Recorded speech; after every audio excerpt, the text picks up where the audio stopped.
Hello दोस्तों, नमस्कार। GK Educare point में आपका स्वागत है।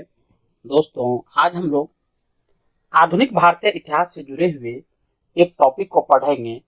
टॉपिक है भारत का स्वतंत्रता संघर्ष, और इनमें जो महत्वपूर्ण तथ्य दिए गए हैं उन तथ्यों को एक एक करके देखते हैं। तो चलिए शुरू करते हैं। पहला टॉपिक है इसका भारत का स्वतंत्रता संघर्ष। महत्वपूर्ण तथ्य करा है कि पहला अंग्रेज विरोधी संघर्ष सन्यासियों के द्वारा शुरू किया गया था। यानी अंग्रेज का जो शासन भारत पे स्थापित था, तो अंग्रेज के शासन के खिलाफ जो पहले बार विरोध किया गया वो सन्यासियों के द्वारा किया गया था। दूसरा पॉइंट है कि 1887 ईस्वी में दादा भाई नौरोजी ने इंग्लैंड में भारतीय सुधार समिति की स्थापना की। इंपॉर्टेंट है, वनडे एग्जाम के पॉइंट ऑफ व्यू से और पीसीएस के लिए भी इंपॉर्टेंट है। तो 1887 ईस्वी में दादा भाई नौरोजी ने इंग्लैंड में भारतीय सुधार समिति की स्थापना की थी। अगला पॉइंट देखते हैं। अगला पॉइंट है कि 1887 ईस्वी के बाद ब्रिटिश सरकार का रुख कांग्रेस के प्रति कठोर होता चला गया। 1887 ईस्वी के बाद जो ब्रिटिश सरकार, अंग्रेजों का जो रुख था, जो भारत में जो कांग्रेस की स्थापना 1885 में होती है, उसके बाद कांग्रेस के प्रति उनका जो रवैया था वो कठोर होता चला गया। यानी कांग्रेस को वो शक की दृष्टि से देखने लग गए थे। नौरोजी दत्त एवं वाचा ने धन के निष्कासन के सिद्धांत का प्रतिपादन किया, और दादा भाई नौरोजी ने धन का पलायन सिद्धांत का वर्णन अपनी पुस्तक poverty and un British rule in India में किया। यानी नौरोजी और दत्त एवं वाचा जो भारत के क्रांतिकारी थे, सुधारक थे, उसने कहा कि किस प्रकार अंग्रेज भारतीय धन को भारत से ब्रिटेन भेज रहा है, और इसी संदर्भ में नौरोजी ने धन के पलायन का सिद्धांत भी दिया, और इस बातों का उल्लेख हुआ उनके द्वारा जो लिखी गई एक पुस्तक है जिसका नाम है poverty and un British rule in India. उसमें क्या था, ये बहुत ही इंपॉर्टेंट बुक है जो नौरोजी के द्वारा लिखा गया था। ब्रिटिश हाउस ऑफ कॉमन्स का चुनाव लड़ने वाला प्रथम भारतीय जो थे वो डब्ल्यू.सी. बनर्जी थे। ब्रिटिश हाउस ऑफ कॉमन जो था ब्रिटेन की संसद की एक सदन थी। जैसे भारत की संसद की सदन है लोकसभा, राज्यसभा, उसी प्रकार हाउस ऑफ कॉमन जो था निम्न सदन था ब्रिटेन का, उसका चुनाव लड़ने वाले प्रथम भारतीय डब्ल्यू.सी. बनर्जी थे, जो चुनाव हार गए थे। ब्रिटिश हाउस ऑफ कॉमन्स के सदस्य चुने जाने वाले प्रथम भारतीय दादा भाई नौरोजी थे। तो इंपॉर्टेंट है, याद रखेंगे। तो ब्रिटिश हाउस ऑफ कॉमन्स का चुनाव जो पहला व्यक्ति था भारतीय लड़ा था वो डब्ल्यू.सी. बनर्जी, लेकिन वो हार गए, और दूसरा जो था वो व्यक्ति था दादा भाई नौरोजी, वो चुनाव जीता था। इन्होंने लिबरल पार्टी के उम्मीदवार के रूप में फिंसबरी से 1892 ईस्वी में चुनाव जीता था। यानी कह रहा है दादा भाई नौरोजी जो हाउस ऑफ कॉमन्स का चुनाव लड़ा था वो लिबरल पार्टी के उम्मीदवार के रूप में लड़ा था, और फिंसबरी जो क्षेत्र था वहां से वो चुनाव लड़ा था 1892 ईस्वी में, और जीत हासिल किया था। लॉर्ड कर्जन ने 20 जुलाई 1905 ईस्वी को बंगाल विभाजन का निर्णय की घोषणा की। लॉर्ड कर्जन भारत के गवर्नर जनरल थे, और उसने 1905 ईस्वी में बंगाल विभाजन का निर्णय लिया था और इसकी घोषणा किया था। अगला है बंगाल विभाजन के विरोध में 7 अगस्त 1905 को कलकत्ता के टाउन हॉल में स्वदेशी आंदोलन की घोषणा की गई। जब लॉर्ड कर्जन के द्वारा बंगाल को विभाजित कर दिया जाता है, हिंदू मुस्लिम क्षेत्र को मुस्लिम बाहुल क्षेत्रों से अलग किया जाता है, तो इसके आंदोलन में बंगाल के लोगों के द्वारा अंग्रेजों के खिलाफ आंदोलन शुरू किया जाता। इस आंदोलन का नाम पड़ा स्वदेशी आंदोलन। बंगाल विभाजन 16 अक्टूबर 1905 को प्रभावी हुआ था। यानी 16 अक्टूबर 1905 से प्रभावी हो गया था, लागू हो गया था। इस दिन पूरे बंगाल में शोक दिवस मनाया गया था बंगालियों के द्वारा, भारत के लोगों के द्वारा। रविंद्रनाथ टैगोर के आह्वान पर इन दिन को राखी दिवस के रूप में मनाया गया, और ये जो शोक दिवस था 16 अक्टूबर, इसी दिन को राखी दिवस के रूप में भी मनाया गया था। स्वदेशी आंदोलन में वंदे मातरम, विभाजन नहीं चाहिए और बंगाल एक है आदि नारे लगाए गए थे। स्वदेशी आंदोलन जो बंगाल विभाजन के द्वारा भारतीयों के द्वारा शुरू किया गया था, तो इस आंदोलन में आंदोलनकारियों के द्वारा वंदे मातरम, विभाजन नहीं चाहिए, यानी बंगाल के विभाजन नहीं चाहिए, बंगाल एक है, ये सभी नारे लगाए गए थे, याद रखेंगे। चलिए नोट में कुछ तथ्य दिया गया है स्वदेशी आंदोलन का विचार सर्वप्रथम कृष्ण कुमार मित्र के पत्र संजीवनी में 1905 ईस्वी में प्रस्तुत किया गया था। यानी स्वदेशी आंदोलन करने का जो निर्णय लिया गया था, विचार जो मन में आया था, वो कृष्ण कुमार मित्र के द्वारा एक पत्र लिखा गया था, उसका नाम था संजीवनी, और उसमें ही प्रस्तुत किया गया था।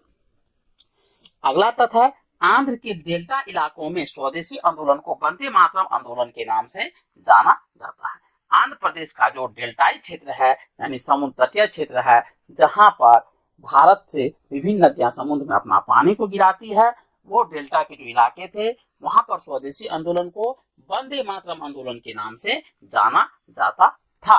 चलिए अगला तथ्य देखते हैं। स्वदेशी आंदोलन का दिल्ली में नेतृत्व सैयद हैदर राजा, यानी स्वदेशी आंदोलन जो बंगाल विभाजन के विरुद्ध शुरू किया गया था, उस आंदोलन का दिल्ली में जो नेतृत्व किया था वो सैयद हैदर राजा के द्वारा किया गया था, और मद्रास में चिदम्बरम पिल्ले के द्वारा, पूना व मुंबई में तिलक ने शुरू किया था, और पंजाब में लाला लाजपत राय ने स्वदेशी आंदोलन को नेतृत्व प्रदान किया था। चलिए अगला तथ्य को देखते हैं। 1906 में कलकत्ता में हुए कांग्रेस के अधिवेशन की अध्यक्षता करते हुए दादा भाई नौरोजी ने पहली बार स्वराज की मांग प्रस्तुत की थी। यानी 1906 ईस्वी में कांग्रेस का अधिवेशन कलकत्ता में होता है, और उसकी अध्यक्षता दादा भाई नौरोजी के द्वारा की जाती है, और वह पहली बार दादा भाई नौरोजी ने स्वराज की मांग प्रस्तुत किया था। स्वराज शब्द का पहली बार प्रयोग स्वामी दयानंद सरस्वती ने किया था। इंपॉर्टेंट है, याद रखेंगे। स्वराज शब्द का पहली बार जो प्रयोग किया था वो दयानंद सरस्वती के द्वारा किया गया था, लेकिन कांग्रेस अधिवेशन में मांग की गई थी 1906 में कलकत्ता में नौरोजी के द्वारा। अगला पॉइंट है स्वदेशी आंदोलन चलाने के तरीके को लेकर ही कांग्रेस 1907 ईस्वी के सूरत अधिवेशन में उग्रवादी एवं उदारवादी नामक दो दलों में विभाजित हो गई थी। इस सम्मेलन की अध्यक्षता रास बिहारी बोस ने की थी। बहुत इंपॉर्टेंट पॉइंट है ये। स्वदेशी आंदोलन चलाने के तरीके, यानी स्वदेशी आंदोलन भारत में कैसे चलाया जाएगा, उसका कार्यक्रम क्या होगा, उसकी रणनीति क्या होगी, उसको किस तरह से लोगों के तक पहुंचाया जाएगा, इसको लेकर के कांग्रेस के जो प्रतिनिधि थे वो दो ग्रुप में बंट गए थे। एक ग्रुप थे उग्रवादी, एक ग्रुप थे उदारवादी। और उग्रवादी को नरम दल कहा गया और उदारवादी को गरम दल कहा गया। उग्रवादी को गरम दल कहा गया और उदारवादी को नरम दल कहा गया। और इसी को लेकर के अध्यक्ष पद के चुनाव को लेकर के इसी के साथ अध्यक्ष पद का चुनाव भी जुड़ा हुआ था, और जिसके कारण कांग्रेस 1907 में दो भाग में बढ़ जाते हैं। और ये सूरत अधिवेशन में ये घटना हुई थी, लेकिन सूरत अधिवेशन की अध्यक्षता जो किया था वो रास बिहारी बोस के द्वारा की गई थी। चलिए अगला पॉइंट देख लेते हैं। अगला पॉइंट है स्वदेशी आंदोलन के अवसर पर ही रविंद्रनाथ ठाकुर ने अपना प्रसिद्ध गीत आमार सोनार बंगाल लिखा। बाद में यही गीत बांग्लादेश का राष्ट्रीय गीत बना था। यानी स्वदेशी आंदोलन जो बंगाल विभाजन के विरुद्ध शुरू किया गया था, तो उसी समय रविंद्रनाथ ठाकुर जो थे वो बंगाल से बिलोंग करते थे। उन्हीं के द्वारा एक प्रसिद्ध गीत लिखा गया, उसका नाम था आमार सोनार बंगाल। और यही गीत बाद में जाकर के जब बांग्लादेश बनता है 1971 ईस्वी में, तो उनका राष्ट्रीय गीत बन जाता है। अब देखिए अगला पॉइंट है स्वदेशी आंदोलन के प्रचार प्रसार के लिए अश्विनी कुमार दत्ता ने बारिसल में स्वदेशी बांधव समिति की स्थापना की थी। इंपॉर्टेंट पक्ष है, ध्यान रखेंगे। अब चलिए कॉलम में कुछ तथ्य दिए गए, उन तथ्यों को एक बार देख लेते हैं। कॉलम में तथ्य है कि कांग्रेस पर कुछ विशेष टिप्पणियां। तो डफरिन जो वायसराय या गवर्नर जनरल कहिए, उसने कहा था कि कांग्रेस केवल सूक्ष्मदर्शी अल्पसंख्यक का प्रतिनिधित्व करती है। यानी कांग्रेस के बारे में डफरिन ने कहा था कि कांग्रेस जो है एक सूक्ष्मदर्शी यानी अल्पसंख्यक लोग है, जो कुछ ही लोग हैं, उनका प्रतिनिधित्व करने वाली एक संस्था है। कर्जन ने कहा कांग्रेस के बारे में, कांग्रेस लड़खड़ा कर गिर रही है, अब भारत में रहते हुए मेरी इच्छा है कि उसे शांतिपूर्वक मरने में मदद कर सकूं। और ऐसा कर्जन तब कहा था जब कांग्रेस का 1907 ईस्वी में सूरत में विभाजन हो गया था, गरम दल और नरम दल के कारण। चलिए अगला पॉइंट है अरविंद घोष ने कांग्रेस के बारे में कहा कि कांग्रेस क्षय रोग से मरने ही वाली है। इंपॉर्टेंट स्टेटमेंट है, इसको ध्यान रखेंगे। स्टेटमेंट के साथ प्रश्न पूछे जाते हैं। आगे हैं बंकिम चंद्र चटर्जी। बंकिम चंद्र चटर्जी ने कांग्रेस के लोग पदों के भूखे राजनीतिक है। बंकिम चंद्र चटर्जी ने कहा कि कांग्रेस के जो लोग हैं वो पदों के भूखे राजनीतिक हैं, यानी पद के लिए वो लोग राजनीति करते हैं। अश्विनी कुमार दत्त ने कहा कांग्रेस का सम्मेलन 3 दिन का तमाशा है। लाला लाजपत राय ने कहा कांग्रेस लॉर्ड डफरिन के दिमाग की उपज है। बहुत ही इंपॉर्टेंट स्टेटमेंट है, इसको ध्यान रखेंगे। लाला लाजपत राय ने कहा कि कांग्रेस जो है लॉर्ड डफरिन के दिमाग की उपज है, क्योंकि लॉर्ड डफरिन के शासनकाल में ही 1885 ईस्वी में भारतीय राष्ट्रीय कांग्रेस की स्थापना की गई थी। बिपिन चंद्र पाल ने कांग्रेस के बारे में कहा कांग्रेस याचना करने वाली संस्था है, क्योंकि कांग्रेस जो है ब्रिटिश से याचना करती थी, हाथ जोड़ती थी, रिक्वेस्ट करती थी अपनी बात मनवाने के लिए। इसी के संदर्भ में बिपिन चंद्र पाल ने कांग्रेस के बारे में कहा याचना करने वाली संस्था है। और ये बिपिन चंद्र पाल जो थे ये ग्राम दल के नेता थे, लाल बाल पाल जो थे ये ग्राम दल के नेता थे। ये लोग कांग्रेस की जो जी हजूरी वाली विचारधारा थी उनका ये लोग विरोध करते थे। चलिए आगे बढ़ते हैं। अब तथा 1893 ईस्वी का वर्ष एक परिवर्तन बिंदु। देखिए 1893 ईस्वी में एक परिवर्तन बिंदु था, उसके बारे में पढ़ते हैं। दिया गया है कि 1893 ईस्वी में स्वामी विवेकानंद जो 1873 से लेकर 1902 अमेरिका के शिकागो नगर पहुंचे। सितंबर 1893 ईस्वी में वहां पर हो रहे सर्वधर्म सम्मेलन में पहले ही दिन उन्हें 2 मिनट बोलने का समय दिया गया था, जिसे ही उन्होंने अपने वक्तव्य का संबोधन अमेरिका के भाइयों और बहनों के साथ शुरू किया। तालियों की गड़गड़ाहट ने न केवल उन्हें बल्कि भारत को विश्व के सर्वोच्च देशों में लाकर खड़ा कर दिया और उन्हें तूफानी हिंदू कहा जाने लगा। यानी 1893 ईस्वी में जो सर्वधर्म सम्मेलन अमेरिका में हुआ था उसमें विश्व के अनेक देशों से जो विद्वान लोग थे उनको बुलाए गए थे और भारत की तरफ से पार्टिसिपेट किया था स्वामी विवेकानंद। उन्होंने जिस शब्द का इस्तेमाल किया उसके कारण भारत को उन्हें तूफानी हिंदू कहा जाने लगा, स्वामी विवेकानंद को। 1893 ईस्वी में 14 वर्ष के बाद योगी राज अरविंद घोष 1872 से लेकर 1950 ईस्वी की भारत भूमि पर वापसी हुई और 1893 ईस्वी में उन्होंने एक लेखमाला न्यू लैंप फॉर ऑल प्रकाशित किया था, यानी पुस्तक की नाम थी, या आप मैगजीन कहिए। अगला पॉइंट है 16 नवंबर 1893 ईस्वी को एनी बेसेंट भारत आई थी। वे वाराणसी शहर में रहने लगी थी, विदेशी महिला थी और उन्होंने भारतीयों से कहा कि मैं हृदय से तुम्हारे साथ हूं और सांस्कृतिक से भी मैं तुम्ही लोगों में से एक हूं। 1893 ईस्वी में महात्मा गांधी अब्दुल्ला सेठ नामक व्यापारी के मुकदमे में दक्षिण अफ्रीका गए थे, यानी अब्दुल्ला सेठ नामक जो व्यापारी था उनका मुकदमा लड़ने के लिए वो दक्षिण अफ्रीका गए थे 1893 ईस्वी में और 1915 में वो वापस आए थे भारत। क्रांतिकारी गतिविधियों की दृष्टि से भी 1893 ईस्वी का वर्ष महत्वपूर्ण है।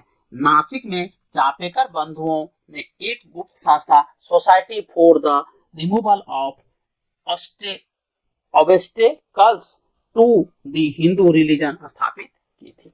बंगाल में क्रांतिकारियों का पहला प्रमुख संगठन अनुशीलन समिति था, जिसकी स्थापना 24 मार्च 1903 ईस्वी को हुई थी। संस्थापकों के अनुरोध पर बैरिस्टर प्रथम नाथ मित्र यानी पी मित्र इसका नेतृत्व संभाला था।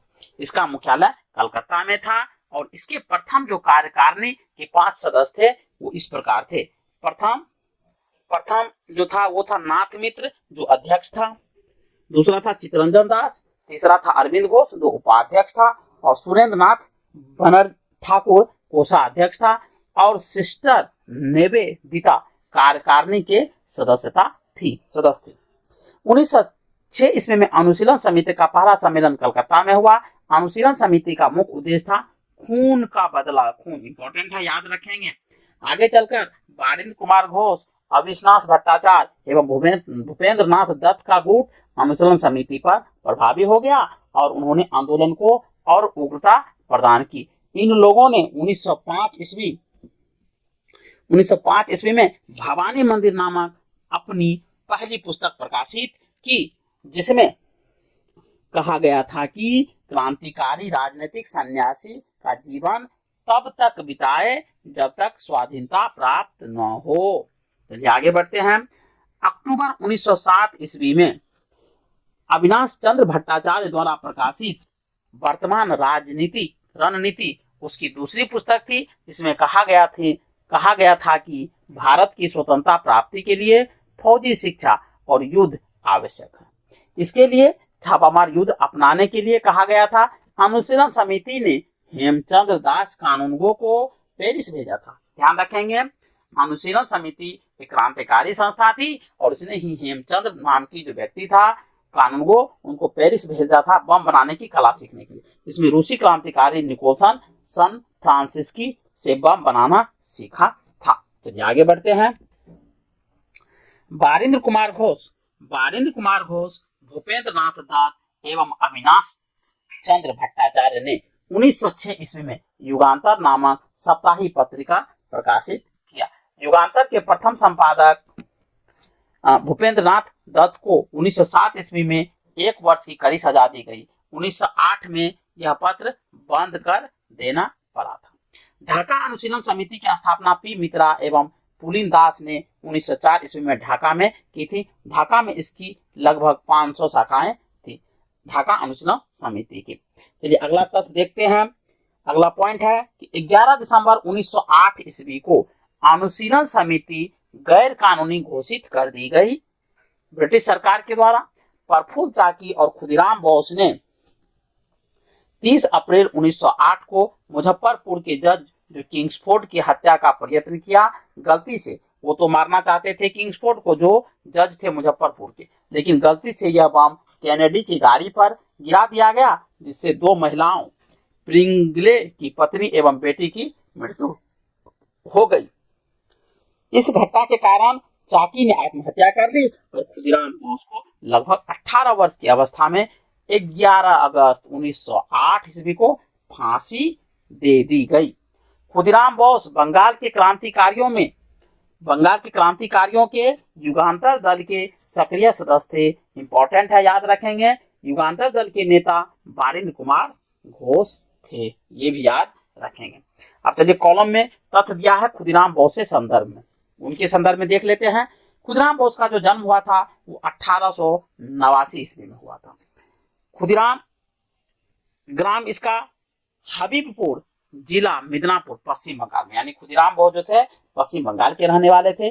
पकड़ने वाले जो पुलिस था फतेह सिंह एवं शिव प्रसाद मिश्र था। खुदीराम बोस को जो पकड़ा था उसका नाम था फतेह सिंह और शिव प्रसाद मिश्र। खुदीराम बोस के मुकदमे में जज कर्णडफ सरकारी वकील था, मानव व विनोद मजुमदार। खुदीराम बोस की ओर से वकील था कालिदास बोस। फांसी की तारीख तय हुई थी 11 अगस्त 1908 को। एक हाथ में गीता लेकर खुदीराम बोस फांसी के तख्ते पर जा खड़े हुए थे। चलिए अगला पॉइंट को पढ़ते हैं। अगला है अलीपुर षड्यंत्र केस। 18 मई 1908 ईस्वी को कलकत्ता की अलीपुर अदालत में 31 व्यक्तियों को अवैध शस्त्र रखने के कारण, यानी गलत तरीके से हथियार रखने के कारण पेश किया गया और इन व्यक्तियों को अवैध शस्त्र रखने के कारण गिरफ्तार यानी अरेस्ट कर लिया गया। 19 अगस्त 1908 को 30 आदमियों को सेशन जज के सुपुर्द किया गया और 7 सितंबर 1908 को 7 और आदमियों को इस मुकदमे में शामिल किया गया। यही मुकदमा अलीपुर षड्यंत्र केस के नाम से प्रसिद्ध हुई। इस केस के सरकारी गवाह बने थे नरेंद्र नाथ गोसाई। बहुत इंपॉर्टेंट है, अलीपुर षड्यंत्र केस के जो सरकारी गवाह थे उसका नाम था नरेंद्र नाथ गोसाई, को अलीपुर जेल में सत्यनाथ घोष एवं कन्हैया लाल दत्त ने गोली मार दी थी। इसके लिए दोनों को फांसी की सजा दी गई थी। बारिंद्र कुमार घोष, उल्लासकर दत्त, हेमचंद्र दास और उपेंद्र नाथ बनर्जी को आजीवन काला पानी की सजा मिली थी। काला पानी अंडमान निकोबार द्वीप समूह में स्थित था। बाकी लोगों को 10 वर्ष, 7 वर्ष एवं 5 वर्ष की सजा दी गई थी। इस मुकदमे में अरविंद घोष छोड़ दिए गए। तब इन्होंने क्रांतिकारी क्रियाकलापों से अलग होकर पांडिचेरी में अपना आश्रम और एबिले स्थापित कर लिया था। आगे पढ़ते हैं। महाराष्ट्र में विनायक दामोदर सावरकर ने 1904 ईस्वी में अभिनव भारत नामक संस्था की स्थापना की। अभिनव भारत संगठन के सदस्य पीएन बापट बम बनाने की कला सीखने के लिए जो फ्रांस की राजधानी पेरिस है वहां गए थे। इंपॉर्टेंट है, याद रखेंगे। विनायक दामोदर सावरकर के जो बड़े भाई थे उसका नाम था गणेश सावरकर और गणेश सावरकर ने देशभक्ति से पूर्ण कुछ कविताएं की रचना की थी, जिस कारण नासिक के जज जैक्सन ने उन पर राजद्रोह का आरोप लगाकर 8 जून 1909 ईस्वी को आजीवन निर्वासन का दंड दिया और इस सजा को सर्वथा अनुचित मानकर अभिनव भारत ने जैक्सन से बदला लेने का विचार किया। जैक्सन की विदाई समारोह में 21 दिसंबर 1909 ईस्वी की रात को एक नाटक खेला जा रहा था।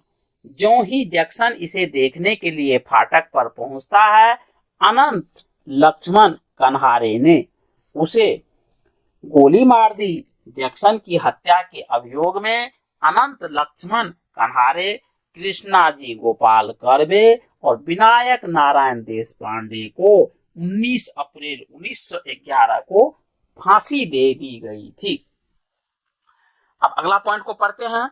बाल गंगाधर तिलक का जन्म 23 जुलाई 1856 ईस्वी को महाराष्ट्र के रत्नागिरी में हुआ था।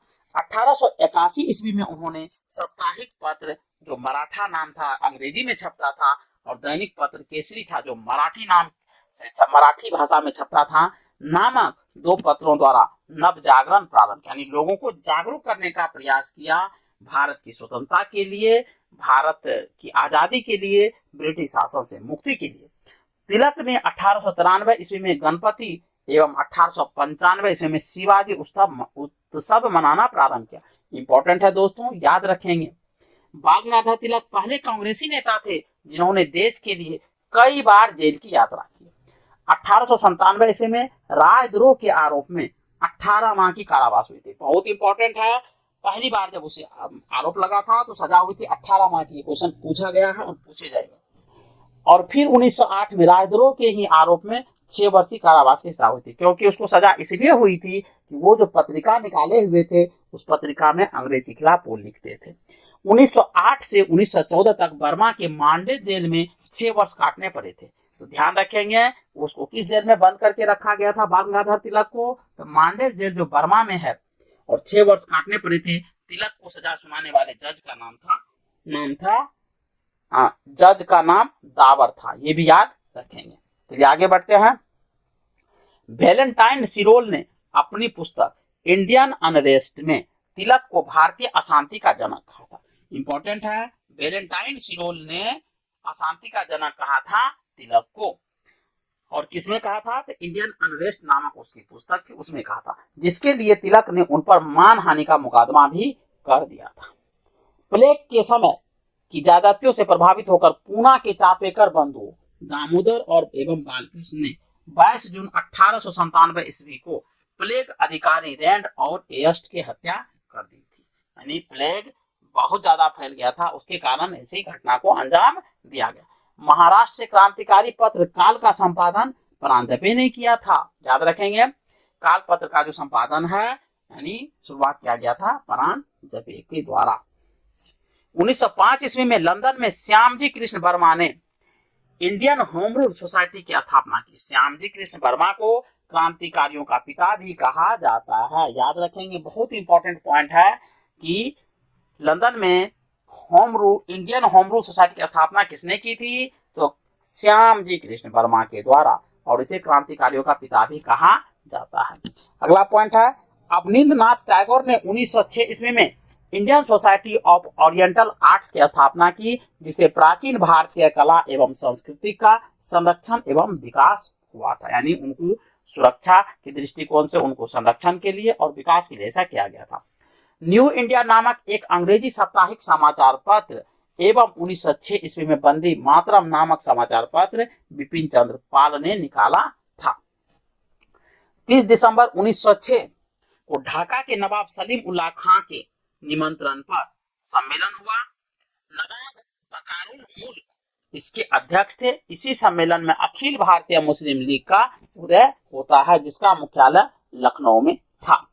लीग का संविधान 1907 ईस्वी में कराची में बना और इस संविधान के अनुसार प्रथम अधिवेशन 1908 में अमृतसर में हुआ था। बहुत इंपॉर्टेंट तथ्य है, याद रखेंगे। और जिसकी अध्यक्षता सैयद इनाम ने की थी। इस अधिवेशन में आगा खां को मुस्लिम लीग का अध्यक्ष बनाया गया। इसी अधिवेशन में मुसलमानों के लिए अलग से निर्वाचक मंडल की मांग की गई, जिसको 1909 ईस्वी में 1909 में मार्ले मिंटो सुधार ने मान लिया था। मुस्लिम लीग ने बंगाल विभाजन का समर्थन किया था।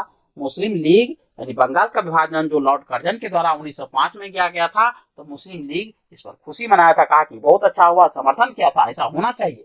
लेकिन भारतीय राष्ट्रीय कांग्रेस इसे सहमत नहीं थे, याद रखेंगे। 1908 ईस्वी में मुस्लिम लीग का एक शाखा लंदन में खोली गई, जिसे सैयद अमीर अली ने स्थापित किया था। अगला पॉइंट है भिकाजी रुस्तम कामा। भारतीय मूल की फ्रांसीसी नागरिक थी, यानी भारतीय मूल का था और फ्रांसीसी नागरिक था, यानी वो फ्रांस में रहती थी, जो जर्मनी के स्टुटगार्ट शहर में 22 अगस्त 1907 को आयोजित 7वीं अंतर्राष्ट्रीय कांग्रेस में तिरंगा फहराने के लिए जानी जाती है। बहुत इंपॉर्टेंट पॉइंट है कि स्टुटगार्ट शहर में झंडा किसने फहराया था, तो भिकाजी रुस्तम कामा। यह विदेशी धरती पर राष्ट्रीय ध्वज फहराने की पहली घटना थी। इसके माता पिता पारसी थे। इन्होंने दादा भाई नौरोजी की निजी सचिव के रूप में भी काम की थी, यानी दादा भाई नौरोजी थे, उनके सचिव के रूप में भी, निजी पर्सनल सचिव के रूप में भी काम की थी। 1 जुलाई 1909 ईस्वी को मदन लाल ढींगरा ने विलियम कर्जन वायली को गोली मारकर हत्या कर देता है और 16 अगस्त 1909 ईस्वी को मदन लाल ढींगरा को मृत्युदंड इसके बदले में दिया जाता है। 21 दिसंबर 1909 को अनंत कन्हारे ने जैक्सन को गोली मार दी थी। अनंत कन्हारे ने जैक्सन को गोली मार दिया था, ये तथ्य है, याद रखेंगे। चलिए आगे बढ़ते हैं। वायसराय लॉर्ड हार्डिंग ने 1911 ईस्वी में दिल्ली में भव्य दरबार का आयोजन इंग्लैंड के सम्राट जॉर्ज पंचम एवं मैरी की स्वागत में किया था। इस दरबार में निम्न घोषणाएं हुई थी। अब देखिए 1911 में जो दिल्ली दरबार का आयोजन किया जाता है, उस समय वायसराय जो थे भारत के वो लॉर्ड हार्डिंग थे और इंग्लैंड के राजा सम्राट जो थे वो जॉर्ज पंचम और उसकी पत्नी मेरी आया था। तो इसमें क्या क्या हुआ था, तो पहला तो हुआ था बंगाल विभाजन को रद्द किया गया था, यानी बंगाल विभाजन जो 1905 में हुई थी उनको 1911 में रद्द कर दिया गया। दूसरा था बंगाली भाषा क्षेत्रों को मिलाकर अलग एक प्रांत बनाया गया था, यानी बंगाली भाषा बोलने वाले जो लोग थे जिन जिन क्षेत्रों में उसको मिला दिया गया और एक नया क्षेत्र बना दिया गया, इसकी घोषणा हुई। तीसरा पॉइंट था बिहार एक अलग राज्य बना था और बिहार को बंगाल से अलग कर दिया गया, जिसमें उड़ीसा भी शामिल था। लेकिन बिहार को जो अलग किया गया तो बिहार के साथ उड़ीसा भी एक साथ था, यानी बिहार और उड़ीसा एक साथ था। आगे है कि राजधानी को कलकत्ता से दिल्ली स्थानांतरित करने की भी घोषणा हुई थी और सबसे एक महत्वपूर्ण पक्ष था कि 1911 तक भारत की राजधानी कलकत्ता हुआ करती थी, लेकिन यही दिल्ली दरबार में यह घोषणा किया गया कि अब भारत की राजधानी कलकत्ता न होकर के दिल्ली होगी, उसे स्थानांतरित किया गया था। 1 अप्रैल 1912 ईस्वी में दिल्ली भारत की राजधानी बनी, ये भी याद रखेंगे। 23 दिसंबर 1912 ईस्वी को रास बिहारी बोस ने दिल्ली में वायसराय लॉर्ड हार्डिंग पर बम फेंका। इसके परिणाम स्वरूप 13 व्यक्ति गिरफ्तार किए गए। इसमें प्रमुख थे मास्टर अमित चंद्र, दीनानाथ, अवध बिहारी लाल, बाल मुकुंद, बसंत कुमार विश्वास, हनुमंत सहाय एवं बलराज। दीनानाथ दबाव में आकर सरकारी गवाह बन गए और मास्टर अमित चंद्र, अवध बिहारी लाल, बाल मुकुंद एवं बसंत कुमार विश्वास को फांसी दे दी गई। अब देखिए अरुणडले कमेटी से जुड़े हुए जो तथ्य उन तथ्यों को देखते हैं। लॉर्ड मिंटो ने 1906 ईस्वी में राजनीतिक सुधारों हेतु इस 4 सदस्यीय कमेटी का गठन A.T. अरुणडले के नेतृत्व में किया था, यानी राजनीतिक सुधार के लिए 4 सदस्यों का एक कमेटी बनाई जो अरुणडले की अध्यक्षता में गठित की गई थी। इसने अपनी सिफारिश में भारत के विभिन्न परिषदों के विस्तार के साथ एक सामंतों की समिति बनाई जाने की अनुशंसा की तथा विभाजित बंगाल को पुनः एक कर देने की संस्तुति की थी। तो इंपॉर्टेंट है, याद रखेंगे। अरुणडले कमेटी ने बंगाल को जो विभाजित किया गया था उससे पहले, तो वो कमेटी ने सिफारिश की कि पुनः बंगाल को एक किया जाए। चलिए आगे बढ़ते हैं। 1 नवंबर 1913 ईस्वी में अनेक भारतीयों ने लाला हरदयाल के नेतृत्व में सैन फ्रांसिस्को, जो उस समय अमेरिका में था, अभी भी अमेरिका का ही पार्ट है, में गदर पार्टी की स्थापना की। यानी कह रहा है 1 नवंबर 1913 को ही लाला हरदयाल के द्वारा सैन फ्रांसिस्को में गदर पार्टी की स्थापना की जाती है। सोहन सिंह भाखना इसके प्रथम अध्यक्ष बने थे। यानी गदर पार्टी के जो प्रथम अध्यक्ष थे वो सोहन सिंह भाखना थे और लाला हरदयाल इसके प्रथम मंत्री एवं काशीराम कोषाध्यक्ष चुने गए थे। 1 नवंबर 1913 को गदर अखबार का पहला अंक प्रकाशित हुआ जो उर्दू में था। याद रखेंगे, पहला अंक जो था वो उर्दू में था। ये प्रश्न पूछा गया है, बहुत इंपॉर्टेंट प्रश्न बनता है। 9 दिसंबर 1913 ईस्वी से यह गुरुमुखी में छपने लगा था। इसके प्रत्येक अंक के पहले पृष्ठ पर छपता था अंग्रेजी राज का कच्चा चिट्ठा। ये भी याद रखने योग्य तथ्य है। चलिए आगे बढ़ते हैं। कामा गाता मारू जापानी जहाज को बाबा गुरुदत्त सिंह 1914 ईस्वी में किराए पर लिया था। कामा गाता मारू जो जापानी जहाज था उसको गुरुदत्त सिंह ने किराए पर लिया और यह जलयान 351 यात्रियों के साथ 26 सितंबर 1914 ईस्वी को हुगली पहुंचा। हुगली कलकत्ता पहुंचा, यानी हुगली कलकत्ता में था तो कलकत्ता पहुंचा। बजबज नामक बंदरगाह पर जहाज पहुंचने पर तलाशी हुई और संघर्ष हुआ अंग्रेजों के साथ। 18 यात्री मार दिए गए और लगभग 25 यात्री घायल हुए। ये जहाज जब हुगली कलकत्ता में पहुंचता है तो अंग्रेज को जो अधिकारी थे उसने तलाशी लिया और बाद में पता चला ये लोग क्रांतिकारी हैं, क्रांति करने आया है, आंदोलन करने आया है ब्रिटिश के खिलाफ, इसलिए झड़प होती है। उसमें 18 यात्री मार दिए जाते हैं और 25 घायल होते हैं। सर्वेंट्स ऑफ इंडिया सोसाइटी के सदस्य हृदयनाथ कंजरू ने इलाहाबाद यानी प्रयागराज में सेवा समिति की स्थापना की थी। सर्वेंट ऑफ इंडिया सोसाइटी के सदस्य हृदयनाथ कंजरू ने इलाहाबाद में सेवा समिति की स्थापना की थी। याद रखेंगे। आगे है कि 1915 ईस्वी में अंग्रेज सरकार ने केसरी हिंद की उपाधि से महात्मा गांधी को सम्मानित किया था। यानी जब 1915 में महात्मा गांधी साउथ अफ्रीका से भारत आते हैं तो उनको केसर ए हिंद की उपाधि से अंग्रेजों के द्वारा सम्मानित किया जाता है। 9 जनवरी 1915 को गांधी जी भारत आए थे, याद रखेंगे। और 9 जनवरी को प्रवासी दिवस के रूप में भी मनाया जाता है। कांग्रेस के लखनऊ अधिवेशन 1916 ईस्वी में कांग्रेस के दोनों दलों में एकता हो गई और इसी अधिवेशन में मुस्लिम लीग ने भी कांग्रेस से मिलकर एक संयुक्त समिति की स्थापना की। मुस्लिम लीग के 1916 के लखनऊ सम्मेलन की अध्यक्षता मोहम्मद अली जिन्ना ने की थी। जिन्ना और तिलक के विशेष प्रयास से ही 1916 में लीग और कांग्रेस के बीच समझौता हो गया था। हमने पहले ही पढ़ा है कि 1907 में जो अध्यक्ष पद था और स्वदेशी आंदोलन को किस प्रकार से पूरे भारत में फैलाया जाए, इसको लेकर के जो गरम दल और नरम दल के बीच तामातनी हुई थी और कांग्रेस का विभाजन हुआ था 1907 में, तो पुनः जाकर के 1916 ईस्वी में वह कांग्रेस एक हो गया और इसमें जिन्ना और तिलक का महत्वपूर्ण योगदान रहा एक करने में, यानी कांग्रेस का एकीकरण करने में। आगे पढ़ते हैं।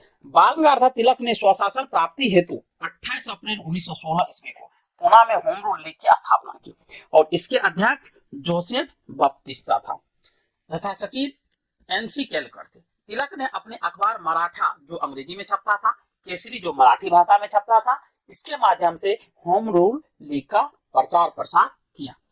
एनी बेसेंट ने सितंबर 1916 ईस्वी में ऑडियार जो मद्रास में था में होम रूल लीग की स्थापना की। तो ऑडियार में होम रूल लीग की स्थापना एनी बेसेंट के द्वारा किया जाता है। कब? तो 1916 में। जॉर्ज अरुंडले को लीग का सचिव बनाया गया। मोतीलाल नेहरू, जवाहरलाल नेहरू, सुब्रमण्यम अय्यर, जिन्ना तथा तेज बहादुर सप्रू इस लीग से जुड़े हुए थे। इस होम रूल लीग का प्रचार प्रसार एनी बेसेंट ने अपनी दैनिक पत्र न्यू इंडिया तथा साप्ताहिक पत्र कॉमनवेल्थ द्वारा किया गया। गोपाल कृष्ण गोखले ने अपने संगठन सर्वेंट ऑफ इंडिया सोसाइटी के सदस्यों को होम रूल लीग आंदोलन में भाग लेने की अनुमति नहीं दी थी। गांधी जी ने प्रथम विश्व युद्ध के समय जो 1914 में स्टार्ट होता है 1918 तक चलता है, तो कह रहा है कि गांधी जी ने प्रथम विश्व युद्ध के समय लोगों को सेना में भर्ती होने के लिए प्रोत्साहित किया। इसलिए लोग उन्हें भर्ती कराने वाला सर्जेंट कहने लगा था। यानी गांधी जी को भर्ती कराने वाला सर्जेंट इसलिए कहा था कि गांधी जी ने भारतीयों से आह्वान किया था कि प्रथम विश्व युद्ध में भारतीय लोगों को सेना में भर्ती होना चाहिए। चलिए आगे बढ़ते हैं।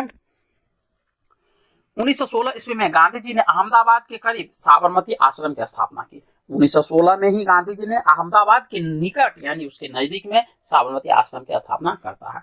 बिहार के एक किसान नेता राजकुमार शुक्ल ने गांधी जी को चंपारण आने के लिए कहा था, यानी प्रेरित किया था। कहाँ मिला था? तो राजकुमार शुक्ल लखनऊ में मिला था, जब गांधी जी 1916 के लखनऊ अधिवेशन में हिस्सा लिए थे। चंपारण आंदोलन की इस सूत्रधार की 20 मई 1929 को 54 वर्ष की आयु में मृत्यु हो गई। और यह सूत्रधार का मतलब है, यहाँ पर सूत्रधार की बात कही गई है, तो ये राजकुमार शुक्ल के बारे में कहा गया है, जो 54 वर्ष में उसकी मृत्यु हो जाती है 1929 में। अंग्रेज अधिकारी एमन, जिसने शुक्ल जी 25 वर्षों तक लड़ते रहे थे और उनके श्रद्धा क्रम के लिए 300 रुपये भेजा एवं कहा कि वह चंपारण का अकेला मर्द था। बहुत इंपॉर्टेंट पक्ष है, याद रखेंगे। भारत में सत्याग्रह का पहला प्रयोग 1917 ईस्वी में चंपारण बिहार में किया गया था। यानी भारत में जो सत्याग्रह का पहला प्रयोग है वो गांधी जी के द्वारा 1917 में चंपारण में ही किया गया था। चंपारण विद्रोह के कारण अंग्रेजों को तीनकठिया प्रथा को समाप्त करना पड़ा। ये तीनकठिया प्रथा जो था, तीनकठिया खेती अंग्रेज मालिकों द्वारा बिहार के चंपारण जिले के रैयत, यानी रैयत कहा गया है किसानों पर नील की खेती के लिए जबरन लागू 3 तरीकों में से एक था। खेती का अन्य 2 तरीके कुरतौली और कुस्की कहलाता था। 3 कट्ठा खेती में प्रति बीघा यानी 20 कट्ठा 3 कट्ठा जोत पर नील की खेती करना अनिवार्य था। यानी 20 कट्ठा में से 3 कट्ठा खेत जो था उस पर नील की खेती करना अनिवार्य कर दिया था कि किसानों को इतना करना ही पड़ेगा, इसीलिए इसको 3 कट्ठा पद्धति कहा जाता है। 1917 के चंपारण सत्याग्रह के दौरान महात्मा गांधी के साथ राजेंद्र प्रसाद, ब्रिज किशोर प्रसाद, महादेव देसाई, जीबी कृपलानी, नरहरि पारिक, मजरूल हक एवं एनजी रंगा शामिल थे। बहुत इंपॉर्टेंट है ये प्रश्न, आईएएस के एग्जाम में भी पूछे गए हैं, पीसीएस में भी पूछे गए हैं। बहुत इंपॉर्टेंट है, ध्यान रखेंगे कौन कौन उनके साथ थे गांधी जी के साथ जब वो चंपारण यात्रा पर थे। आगे बढ़ते हैं। बतख मियां ने चंपारण सत्याग्रह के दौरान गांधी जी की जान बचाई थी। यानी उनके ऊपर हमला भी हुआ था गांधी जी के ऊपर चंपारण सत्याग्रह के दौरान, तो बतख मियां नाम का जो व्यक्ति था उसने उसकी जान बचाई थी। गांधी जी ने सत्याग्रह का सर्वप्रथम प्रयोग दक्षिण अफ्रीका में किया था। सर्वप्रथम जो है सत्याग्रह का प्रयोग दक्षिण अफ्रीका में किया। बिसेंट ने 20 अगस्त 1917 ईस्वी को होम लीग को समाप्त करने की घोषणा की थी। अब चलिए अगला पॉइंट पढ़ते हैं। मॉन्टेग्यू घोषणा। 20 अगस्त 1917 को तत्कालीन भारत सचिव मॉन्टेग्यू ने ब्रिटिश सरकार द्वारा भारत में लागू किए जाने वाले प्रस्तावित सुधारों की घोषणा की। इसमें 4 बातें का उल्लेख था। पहला बात क्या था? पहला था ब्रिटिश शासन का लक्ष्य भारत में स्वशासन को विकसित करना है। दूसरा था स्वशासन एकदम न दिया जाकर विभिन्न चरणों में दिया जाएगा, यानी स्वशासन एकदम नहीं दिया जाएगा, पार्टिकुलर रूप से विभिन्न चरणों में बांट करके दिया जाएगा। विभिन्न चरणों का निर्धारण भारतीयों द्वारा स्वशासन की दिशा में की गई प्रगति पर निर्भर करेगा। यानी कह रहा है जो स्वशासन दिया जाएगा वो पहले जो स्वशासन दिया जाएगा उसके अकॉर्डिंग देखेगा कि उसमें कितना विकास हो रहा है, कितना सुधार हो रहा है, उसके आधार पर आगे उसे बढ़ाया जा सकता है। चौथा पॉइंट था प्रगति के विषय में निर्धारण ब्रिटिश संसद तथा ब्रिटिश भारत सरकार द्वारा किया जाएगा। कितना प्रगति हो रहा है इसका निर्धारण ब्रिटिश संसद करेगी और ब्रिटिश भारत में जो सरकार है वो करेगी।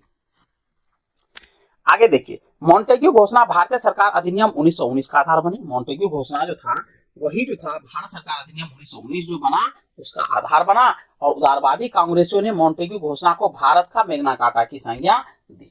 तिलक ने मॉन्टेग्यू घोषणा को सूर्य विहीन उषा काल कहा था। बहुत इंपॉर्टेंट है, मॉन्टेग्यू घोषणा जो हुआ था उसको तिलक ने कहा था सूर्य विहीन उषा काल, यानी सुबह तो होगा लेकिन सूर्य से विहीन सुबह होगा, सूर्य नहीं होगी।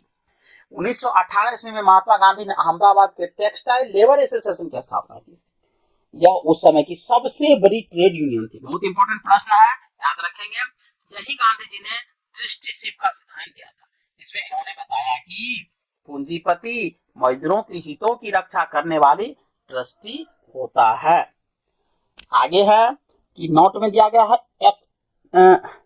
31 अक्टूबर 1920 ईस्वी को एन एम जोशी ने all India trade union Congress AITUC की स्थापना की और इसके प्रथम अध्यक्ष लाला लाजपत राय थे। इंपॉर्टेंट है, याद रखेंगे। AITUC की प्रथम अध्यक्ष लाला लाजपत राय को बनाया गया था और जिसकी स्थापना 1920 में की गई थी।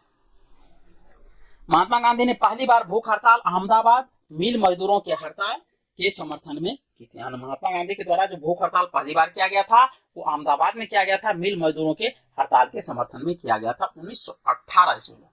गांधी जी ने 1918 ईस्वी में गुजरात के खेड़ा जिले में कर नहीं आंदोलन चलाया था, यानी कर नहीं देने का आंदोलन चलाया था। गांधी जी ने वहां के खेड़ा जिले के किसानों से कहा था कि फसल जो प्राकृतिक आपदा के कारण नष्ट हो गए थे, उसके बावजूद भी ब्रिटिश सरकार जो है किसानों की कर में कोई छूट नहीं दिया था। इसलिए गांधी जी ने वहां के किसानों से आह्वान किया, कर मत दो, सरकार को कर मत दो। इसीलिए इसका नाम रखा गया कर नहीं देने वाला आंदोलन।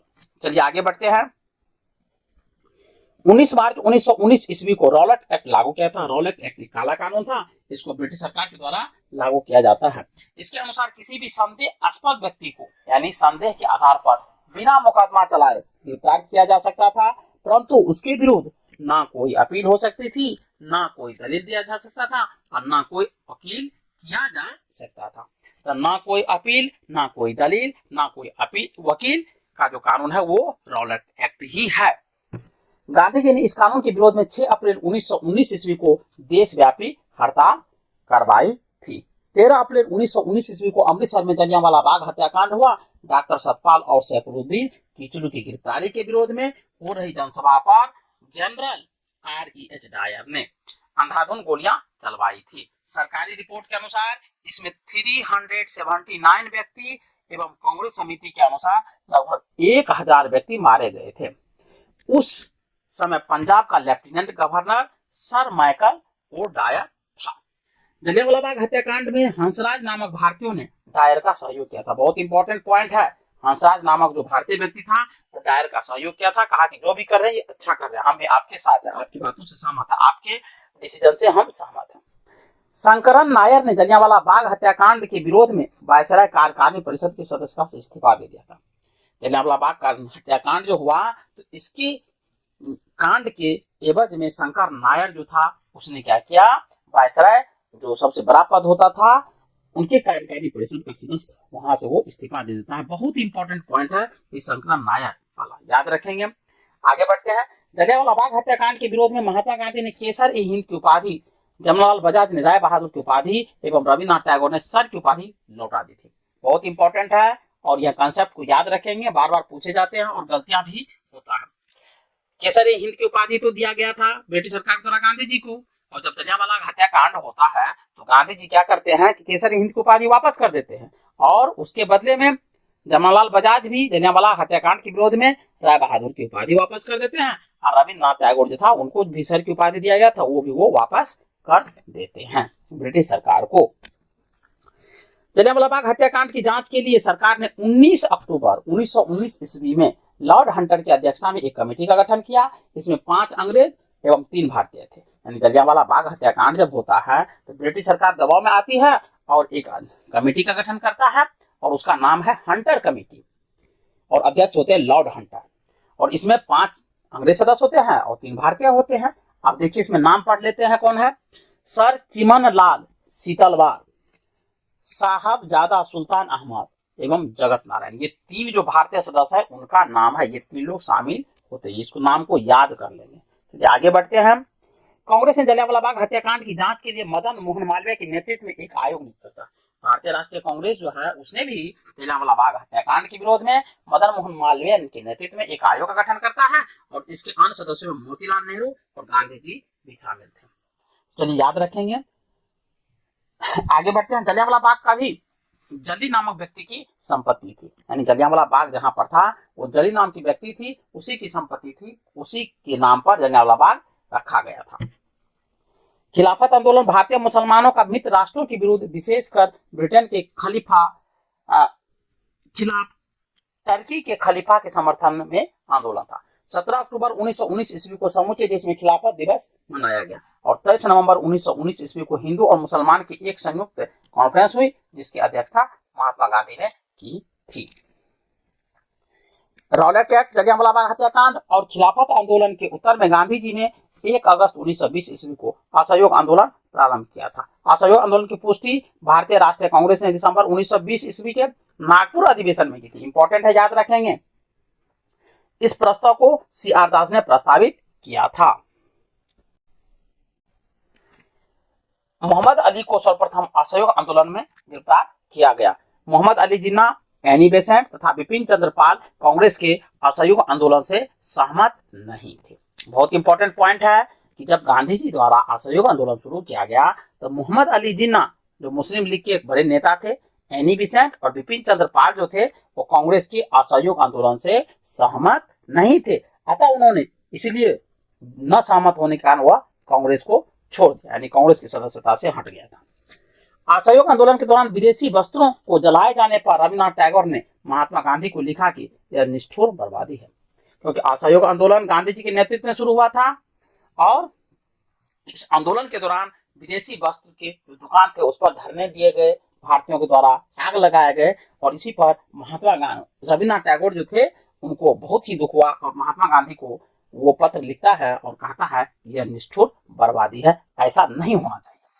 5 फरवरी 1922 ईस्वी को गोरखपुर जिले के चोरी चौरा नामक स्थान पर असहयोग आंदोलनकारियों ने क्रोध में आकर थाने में आग लगा दी, जिससे एक थानेदार और 21 सिपाहियों की मृत्यु हो गई। कह रहा है कि हालांकि गांधी जी ने जो आंदोलन शुरू किया था तो अहिंसक रूप से शुरू किया था। आंदोलनकारियों से ये आह्वान किया था कि आंदोलन को कभी भी हिंसक नहीं होने देना है, लेकिन 5 फरवरी 1922 को जब गोरखपुर जिले के चोरी चौरा नामक स्थान से जब आंदोलनकारी गुजर रहे थे तो सामने पुलिस चौकी आती है और पुलिस चौकी में वो चोरी चौरा नामक पुलिस चौकी था, वहां घुस जाते हैं आंदोलनकारी और थाने में आग लगाते हैं, सिपाहियों की हत्या कर देते हैं। और इस घटना से दुखित होकर गांधी जी ने 11 फरवरी 1922 ईस्वी को असहयोग आंदोलन को स्थगित कर दिया और इस समय महात्मा गांधी बारदोली में थे। लेकिन स्थगित तो गांधी जी के द्वारा किया गया था, लेकिन वो थे कहाँ, तो गुजरात के बारदोली में थे, वो आंदोलन में थे नहीं।